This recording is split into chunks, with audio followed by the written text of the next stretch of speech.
పర్యటనకు వచ్చి అభివృద్ధి కార్యక్రమాలు ప్రారంభించిన ప్రధానమంత్రి నరేంద్ర మోదీని ఏపీ ఉప ముఖ్యమంత్రి పవన్ కళ్యాణ్ ప్రశంసలతో ముంచెత్తారు.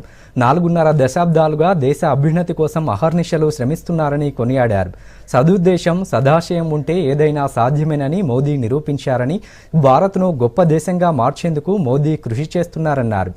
ఆత్మనిర్భర్, స్వచ్ఛ భారత్ నినాదాలతో ప్రధాని మోదీ ప్రజల మనస్సు గెలుచుకున్నారని, కశ్మీర్ నుంచి కన్యాకుమారి వరకు ఏకతాటిపై నడిపిస్తున్నారన్నారు.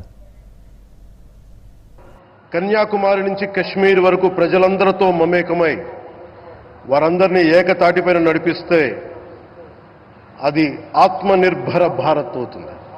అదే కన్యాకుమారి నుంచి కశ్మీర్ వరకు ప్రజలకి వారి పరిసరాల శుభ్రత యొక్క బాధ్యతను తెలియజేస్తే అది స్వచ్ఛ భారత్ అవుతుంది.